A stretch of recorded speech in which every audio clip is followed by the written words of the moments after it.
All right, you're a really good golfer. So what is your best 18-hole score? 63.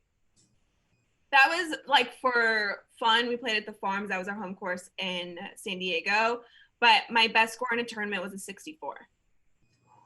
So I mean, you go low. You were stupid talented as a junior golfer. You had won a bunch of AJGAs and stuff, right? Yeah, I here's the thing about me. I can either go really low or really high. And I'm like a complete mental head case. And so if like I start bad, it's the round's done. Like there's no saving it. But if I start good and I like make a birdie or two birdies, I'll just keep going low. But you never know what you're gonna get. One of the things that we kind of bonded over when we first met was just how fake some people are in the industry. How do you deal with all these people that saw what you started doing and went, I need to be this girl? And it's fine. Like it's a free market. It's capitalism, baby. They can do it. But at the same time, they don't need to drag you down while they're trying to be you. I have so many different opinions on it because sometimes I'm like, this is very frustrating because these girls basically like have a career piggybacking off of like what I have done, and they copy the way that I wear my hair and my makeup and how I dress and how I pose and everything that I do, and then behind closed doors they'll then backstab me and talk crap about me, and I'm like, we're doing the same thing, we need to be together. And then on the other side I'm like, okay, more girls are getting into golf, it's kind of a cool thing to do, like that's a positive. So it's really hard to be like, did I start this horrible trend of the Instagram golf girls? Like, is this my fault? Did I do this? And then to like have these girls, like I already know that I'm not accepted by the girls on the LPGA tour, and I get that. But then to also not have the girls being influencers like me or accept me, that's also frustrating. So it's very isolating when like I was kind of the first person to like build a career through social media, and everyone has just kind of followed my blueprint, and then they kind of have like the audacity to like crap on me all the time, and that's frustrating, and it's definitely frustrating. But it is what it is. I just keep my head down, do what I need to do. I have made a lot of really good friends, but it's difficult. I mean, I would say that majority of the people in golf are fake, and it's just kind of what you have to deal with, and you just kind of smile and do your fake little, hey, how you going, how's it doing, and then you leave and you part ways, and that's it. I mean, it's just really competitive, and it's like that in any industry, and you just kind of have to accept it and just keep working hard. You have so many followers, but you're just so open with them and you're very open with your social anxiety. I find that so courageous in you because you don't have to tell anyone anything personal about you. And seeing you be able to talk about it and also talking about bullying and being bullied growing up, and I was able to relate with you. Was it difficult for you to open up about that?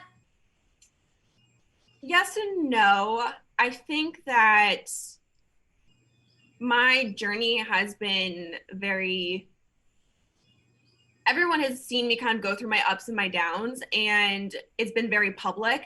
And so the first time I was starting to get a lot of recognition, I played the event in Dubai, the women's event in Dubai, and I didn't play well, and I ended up having an interview after, and I broke down, and people were like, why is she crying, what's going on? And I just felt that it was necessary to kind of tell my side of the story of having anxiety and depression and dealing with all of the cyberbullying. And during that time I was also being harassed and blackmailed, and a lot of people didn't know the other side of the story, and I felt like they were thinking that I'm just a baby or I'm a wimp or I couldn't handle it. And so I was almost like forced to talk about it.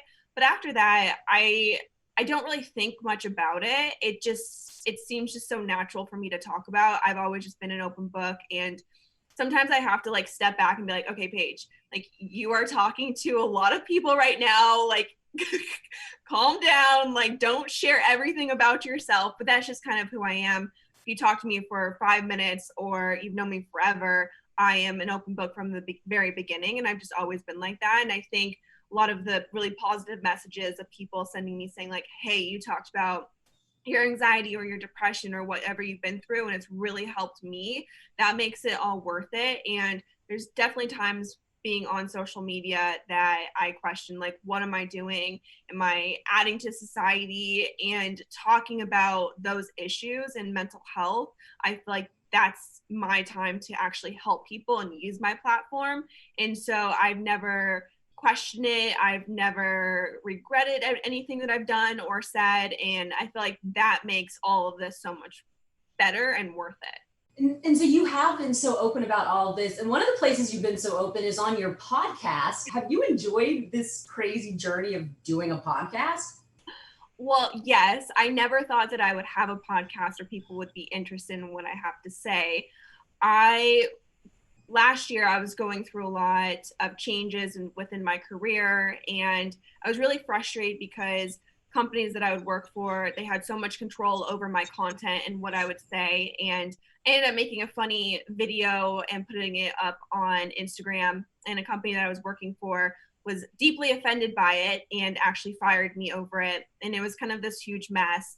And after that moment, I said, I want to be almost completely independent. I want to only work with partners who allow me to be myself, because there's such a double standard in golf where guys have the ability to do whatever they want, say whatever they want, and no one bats an eye. But, you know, I make one kind of sexual innuendo and all of a sudden, like, the world's ending. And I never thought that was fair. And so with the podcast, the very beginning, it was more like therapy sessions for me. And so I was just kind of spilling everything that has happened to me. But now it's nice to like have a platform to talk about what's going on in golf, share my thoughts, what we deal with as women in the industry that a lot of people I don't think realize, and also just being like playing golf and how hard it is for women. And it's been great. It's still difficult because I don't think a lot of guys want to listen to a girl talk about golf.